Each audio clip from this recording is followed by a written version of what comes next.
Hi guys, and welcome back to the hot seat. We are live here in real time at the Social Media Show studio, and as promised, we're going to jump right into our first guest. Now, our first guest is going to be a lot different from the others. Not only is he a magician and a comedian, but he doesn't only perform in the shows that you are going to automatically assume. He's so wide range in everything that he does and has literally his foot in the door in every single industry while doing his craft at every single gig that he gets. So everyone, please welcome 9-Digit Dave Johnson. Dave, thank you for having me. Thank you. I've been looking forward to this interview. And You've been looking forward to it? Oh my gosh. It's exciting. Thank you. So first and foremost, let's go over it. Since I introduced you by your stage name, 9-Digit Dave, right? Sure. There's a story behind this. There is. And it is probably not what anyone else is probably going to think, right? It's got to do with a little injury that he has or an infection. So he did get an injury on one of your fingers. Yeah, my right hand, my middle finger, right here, and that's it's a convenient one to have, cut off part of. And so do you want the real story or the lie? Let's tell it the one truth and the one lie. Okay. Let's see if I can guess which one that it is. Oh, you'll get it right off the bat. Oh. You'll get it right off the bat. It's not even close.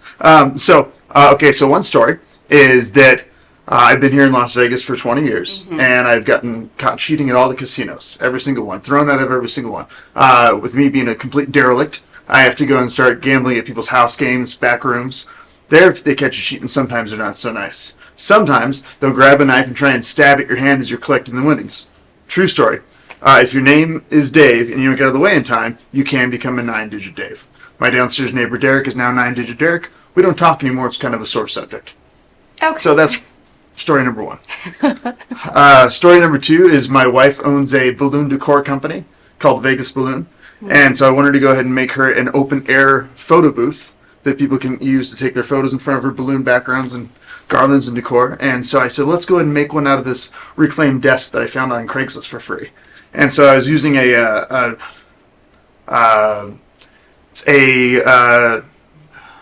it's just a really, really sharp electrical tool. And what happened was, it was kind of like a lathe, but I was running through a piece of 2x4. It kicked out, my finger went down into the blade, and this is what happened.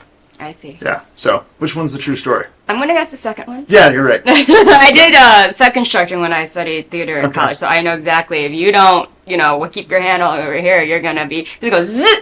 Oh, yeah. I'm assuming? Yeah. Yeah. Well, and then that unfortunately happened during the year of COVID, right? So yeah, March 6, 2020. Yes. I was super stoked. I was so excited. I thought, okay, this is my hook. No pun intended. I'm going to get onto AGT, get onto Penn Hill and Fool Us. They're going to get the ratings. I've got the story, the background, that's all I want. And then the whole world shut down. But I had 3 close-up shows that week that I had to do with my finger. And you did it. Did all. And you did it. So we're going to backtrack a little bit because I want to come back to that because it's just obviously amazing. But you have been doing this for, I'm going to say, 37 years, right, since your first show? Yeah, I guess so. Yeah, I was 5. Yeah. Yeah, so you're research. Yeah, that's good.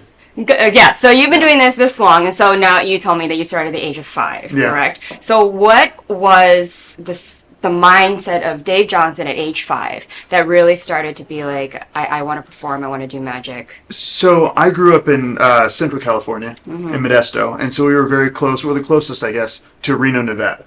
And so my parents would go up to Circus all the time and take my half-sister and myself, and they would go play in the casino. We'd go to what's called the Midway. We have it here in Vegas also. And there were these clowns that worked there. And so the clowns did magic tricks. And so I saw my first magic trick there. A clown took a sponge nose, put it in my hand, one in his hand, and his disappeared and reappeared in my hand. And that I was 4 then, and so that hooked me pretty well. And so you probably decided right then and there that you love performing, you want to I just wanted to know how it worked, Yeah. And you have moved to Vegas. You've been here, like you said, you've been here like around 20 years 20 at this years, point. yeah. And what was it about Vegas? I mean, apart from the obvious, it's entertainment capital of the world, right? You got live entertainment, it's like people seek live entertainment. Was that the reason? Or that was it. More at that point in time. That was it. Okay. I wanted to come here to learn to grow. Yeah, that was it. But it's become so much more since then. Yeah, it's been amazing.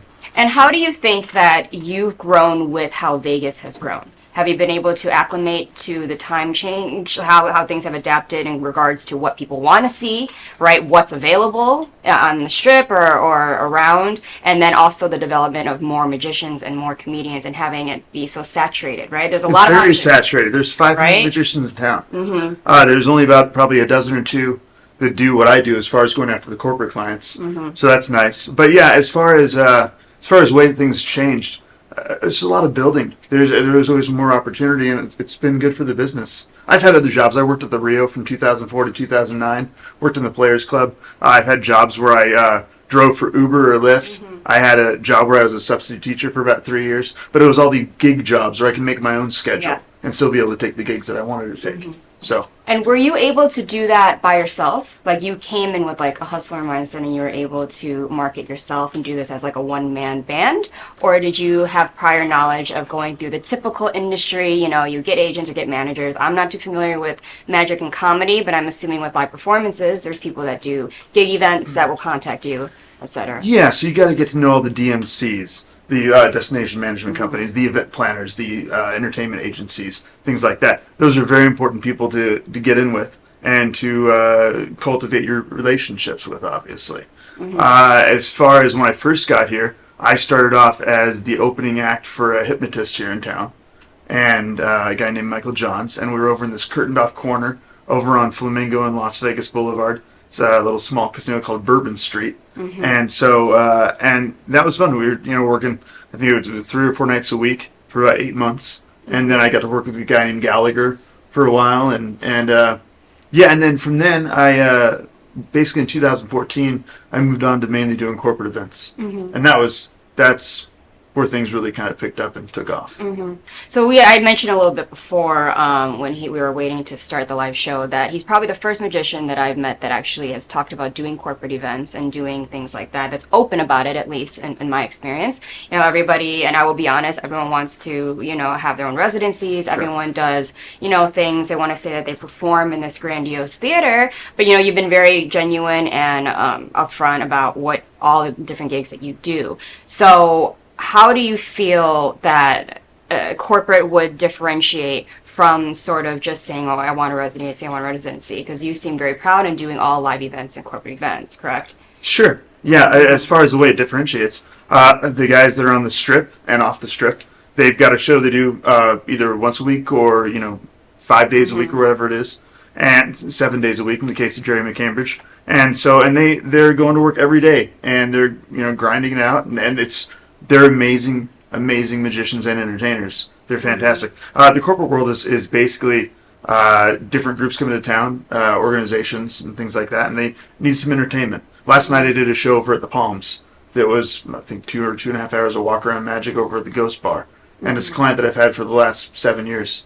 So it's they've taken me all around the United States, and it's a lot of fun. Do you think it's more challenging though, in order to, depending on what event is coming and you got to go around, you got to meet people, and or do you think it's a good challenge for you to continue to learn and grow in that way? I'm a people person. I like talking to people. So it's nice. There's a lot of shows that there's that what's called quote unquote the fourth wall, where you don't want to cross the fourth wall. And but I like that. I like getting into the audience. I like roaming around. A lot of what I do is strolling magic, close-up magic.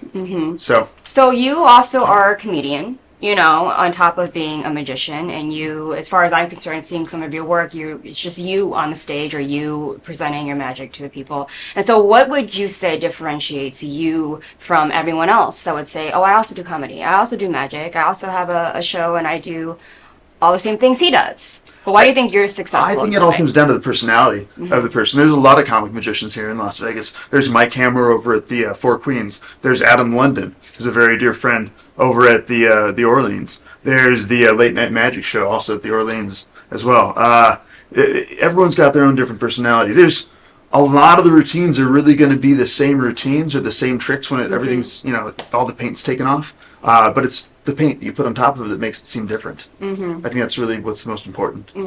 And so you also mentioned that you have a lot of support from your family, and when you started to chase this endeavor, which a lot of people don't, unfortunately, when someone wants to say, hey, mom, dad, when they're like really young, I want to be a comedian, I want to perform, I want to do magic, like with this magic chick, right? But thankfully for you, like they were really supportive. And how do you think that has shaped your career? Do you think it gave you more confidence in order to push harder, or?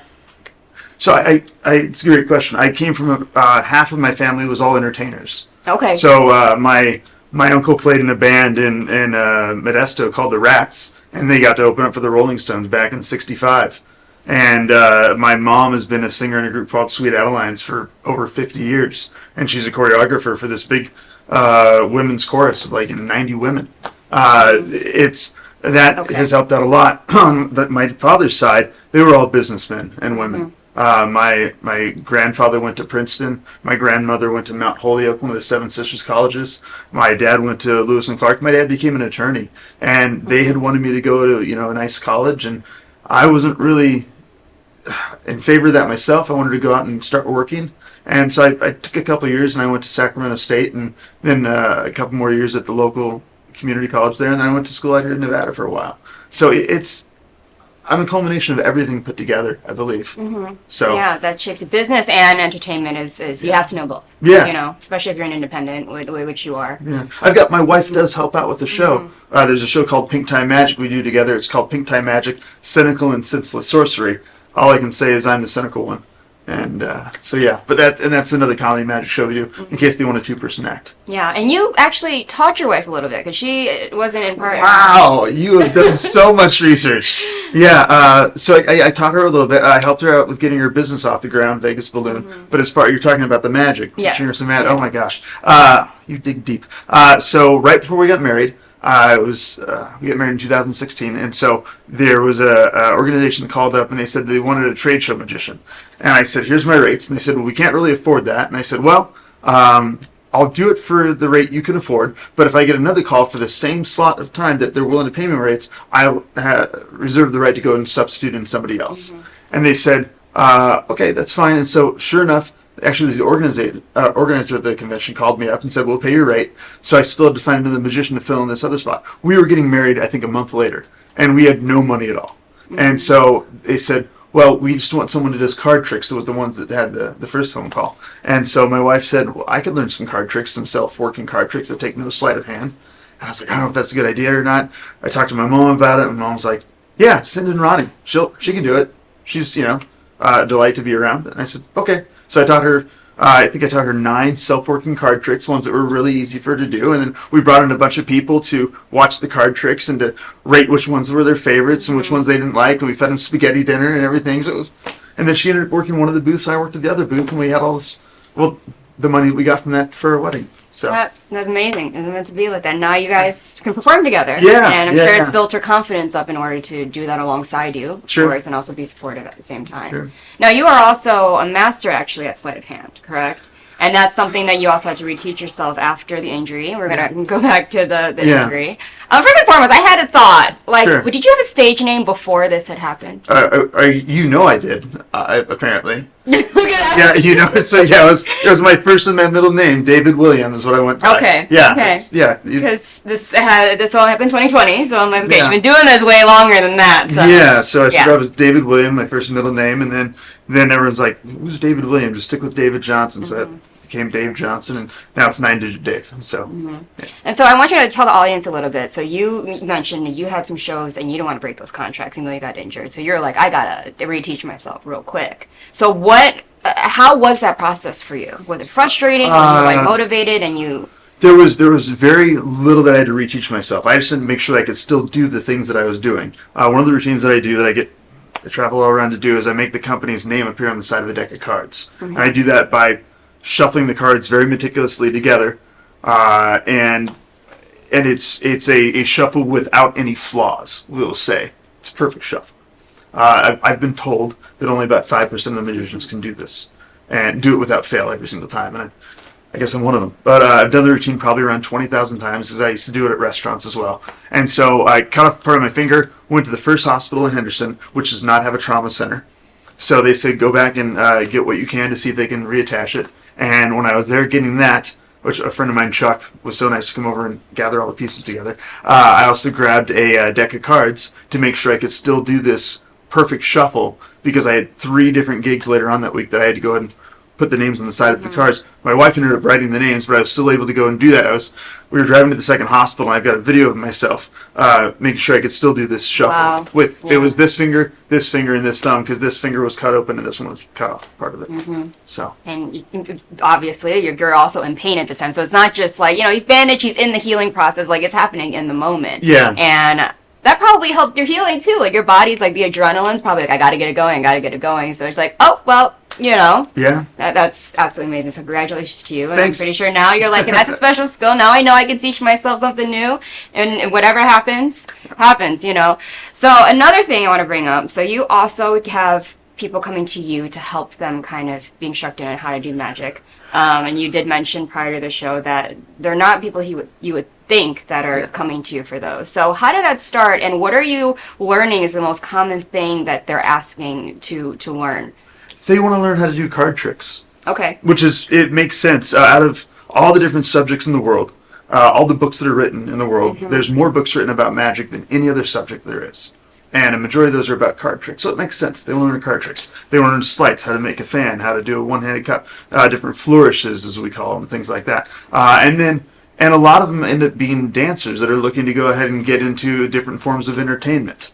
And so what's nice about them being dancers is that the dancers are so self-driven and so motivated and dedicated to what they do that they learn very, very fast. You can teach them one thing, and then the next week they'll come back and say, got it. And you're like, wow, I wish I had that kind of drive back when I was younger. But I think jugglers also have the same kind of drive, because if you drop as a juggler, you look horrible. If you flub up a trick, as long as you're funny, you'll still fly. It'll be okay. Now, is there one tip that you always tell performers, and from your point of view, that you feel is most important? And what would that be? Do you want like a pro tip? Is that what is this? The 9-digit tip. The 9-digit tip. It's something I would tell their performers, like ones that are starting out. Whichever, something that you feel like, if anyone were to ask you, I really want to, either they're starting or they're just like, I want to be better, I've been performing, what is one thing that you say is most important that's going to get them that star quality that you look for when you watch someone perform? Star quality. I would say try and be original as much as you can.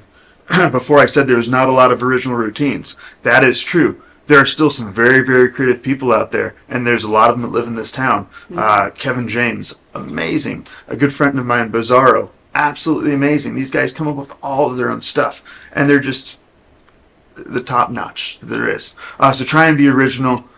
Try and stop using so many hacked lines. Hacked lines are the ones that you hear every magician use, and stop doing the same tricks everyone else is doing. If I were to recommend a book, it's actually a book that's not on magic. It's called Stage Performance by Livingston Taylor, who is James Taylor's brother.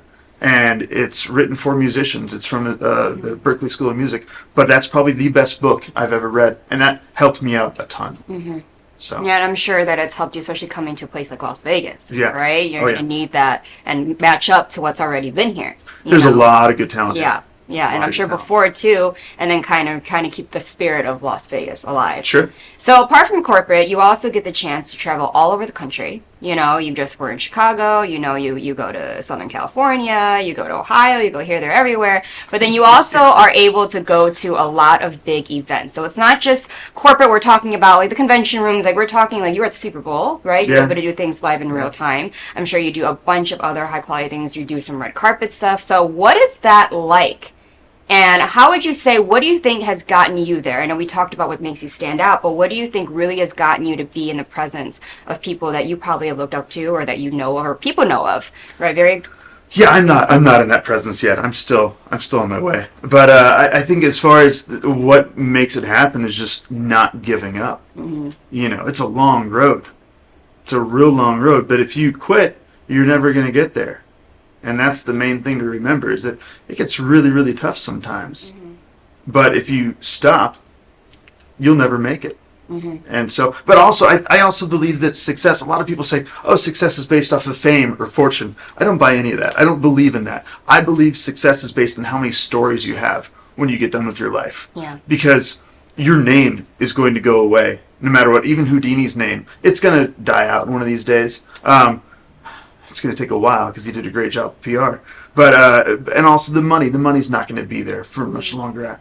And but if you have a lot of stories, you've got your memories, hopefully, and that's going to be the best thing you can really get out of it. So, what do I attribute to that? The ability to go and do some gigs that maybe aren't the most fame and fortune, but have the best stories. Like back when I was 21, I got flown in and out by helicopter to go ahead and do this gig up in the mountains. And they're like, yeah, you want to come out and do this thing? It pays X amount. And I was thinking like, well, it's a whole entire weekend. It's not that much money. You said I get flown by a helicopter? Sure, I'll do that. That sounds amazing. Yeah. That's awesome. Yeah. So how many people could say they did that, right? I know. That's awesome. Like, I'm sure you're like, wait, you want to do what? All right. I mean, I guess. Let's do it. Let's do it, right? So, yeah. Yeah. You're a risk taker. You're spontaneous, too. I'm pretty sure you have a little spontaneity. I like to say yes. Mm-hmm. Yeah. That's awesome and everything. But one of the bigger things is, do you see yourself staying in Las Vegas? Do you think that this city is going to be as big as everyone's saying it is, and do you want to ride that out, or do you want to stay here because you just love Las Vegas? I think Las Vegas. How long have you been here for? Almost 5 years. Okay, It'll be 5 years next month. Yeah. Okay. I think Las Vegas is probably the greatest city on. And I fall in love with every city I go to be honest. But this city has come together so much as a family ever since the October 1st shooting. Mm-hmm. That was a horrible, horrible tragedy. But there was this element of beauty that came out of it with everybody looking out for each other. And it just becoming this great big family of 3 million people. Yeah. And my wife and I were driving to Costco to pick up waters to go drop them off at the convention center. And I remember in front of us there was another truck that had a whole bunch of waters, and it was getting off on the Galleria from Costco, and some of the waters fell out, and everybody jumped out of their cars, or put in park, jumped out of their cars just to help them load the waters back in. I'm not going to move from this city. My heart's always going to be here. I love traveling as much as I love an audience, but I'll always live in Las Vegas. This is a great place. Yeah.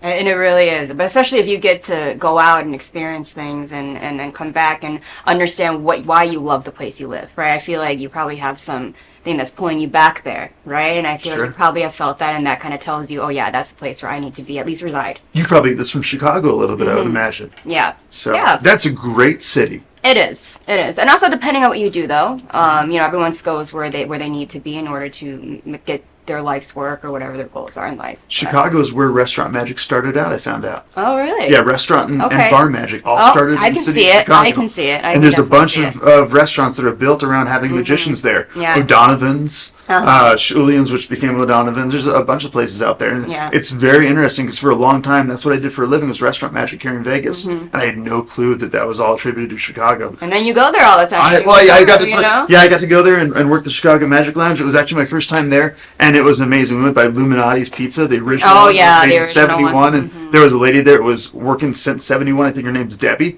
and she's like, "Yep, I knew Lou." And I was like, "Oh my gosh, this is amazing!" Crazy, yeah.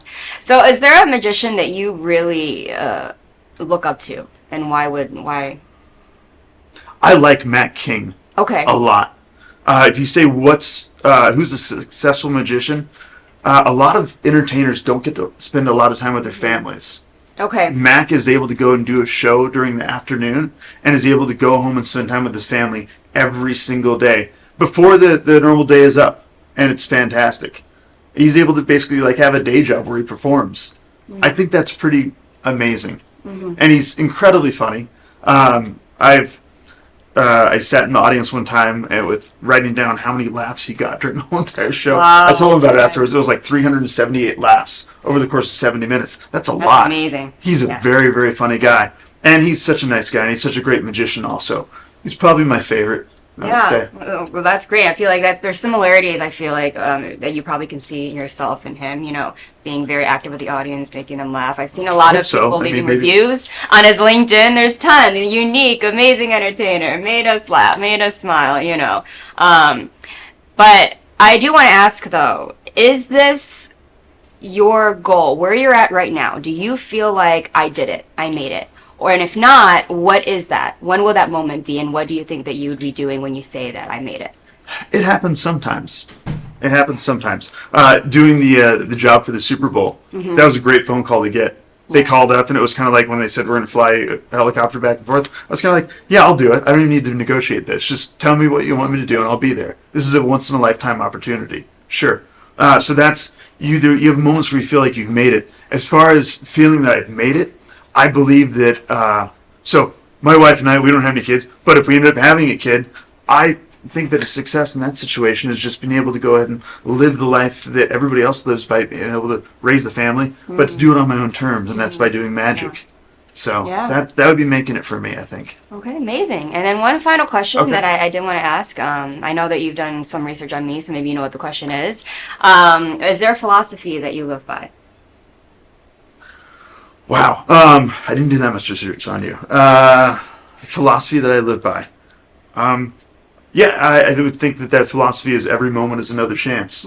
It's a movie quote I pulled off of 8 Mile with Eminem, and I had it tattooed on myself, and it's kind of my mantra. Yeah, and you know what I love? I'm going to tell you why I asked that question is because at the end of the episode, everyone warms up. They're starting to be themselves. They're starting to answer genuinely because they never know what the questions are.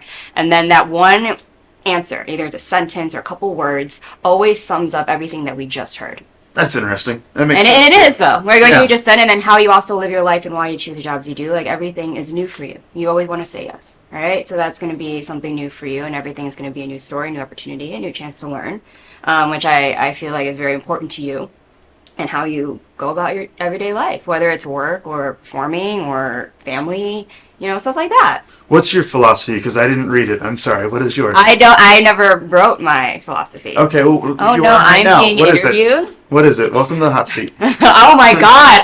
Now I know what people feel like. Oh, Maria, I'm starting to sweat. Stop. I would say that my philosophy, and it's going to be so freaking cliche, but it's going to be push until you feel like you're going to break. And then when you break, that's when it's going to happen for you. But you have to get through all those things first. That's great. Yeah. That's great. Yeah. And it's true. It all mirrors what kind of life that you've lived. Right. And for me, I've noticed when things are at the lowest point is when you have a choice. You either decide that, it's a sign to give up because why all this stuff, why happened to me? Why me? Why me? Like, why is this as hard as, no, it's hard, but why is it this hard? Or you can look at it and say, well, it's because I'm meant for more. Right.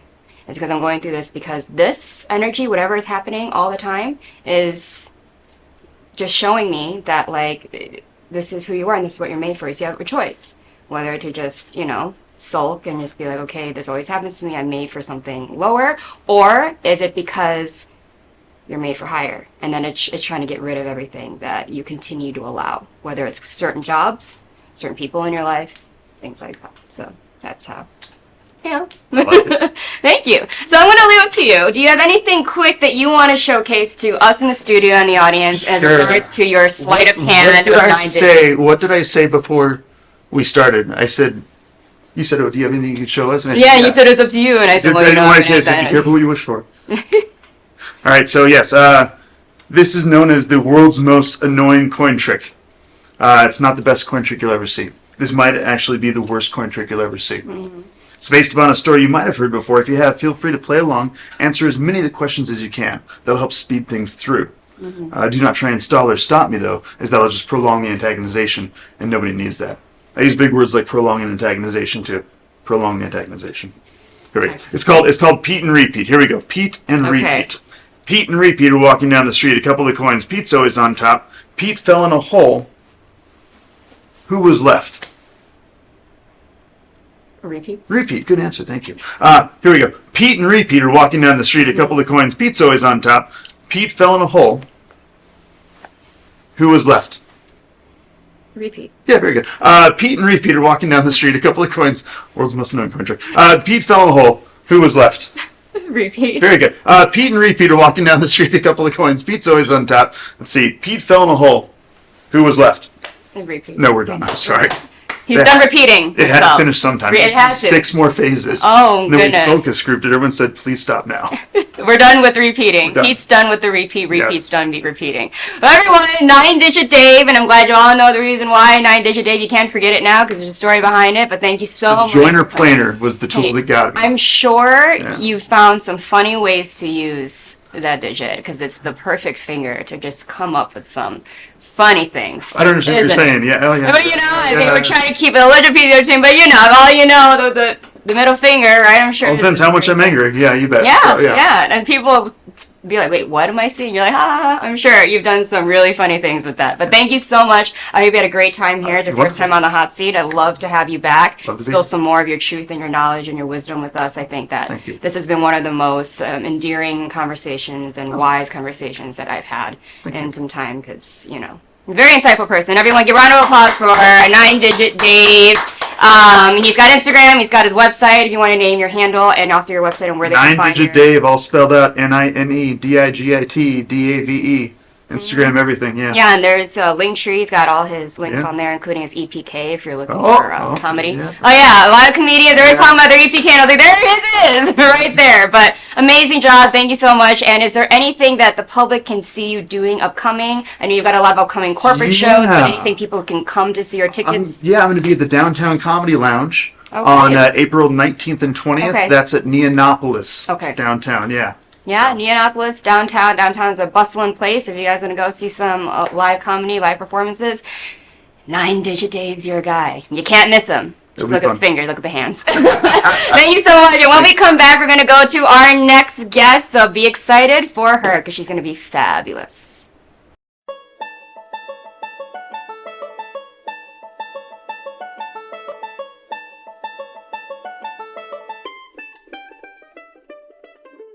You're reaching from the back. That's fine. You can do that. The jack is face. Look at that. That's so weird. Here's how it works, though. It's real easy. It's real easy. I've never had someone reach around like that. Let's say you go and you grab yourself 52 decks of cards, and you take out the jack of spades out of every deck. Still, it's time consuming. Hold on. This isn't even fair. It's not even fair. These are great cards for a game like poker, but only if you're playing another game called Deuces Wild. Which is where those 4 deuces are.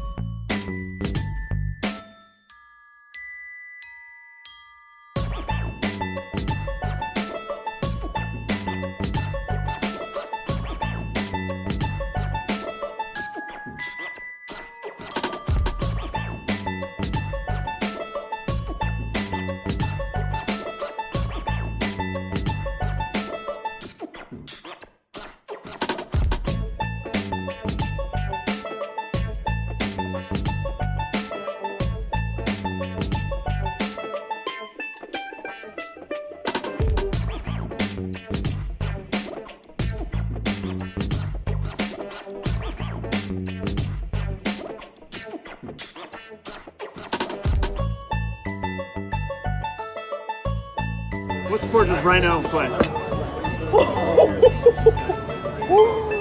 How did you know? Turn that card over. Oh my. Oh. Okay, can you tell me how you did Yeah, right. No, how did you know that? All right, there it is. Wait, you see it right there, 35. Uh-huh. You were pretty close. Yeah, I said Maurice, 37. you said 37. Go ahead and take that business card that's been there the whole entire time and read the sentence that's on the bottom of that business card right there. Maurice would be too off.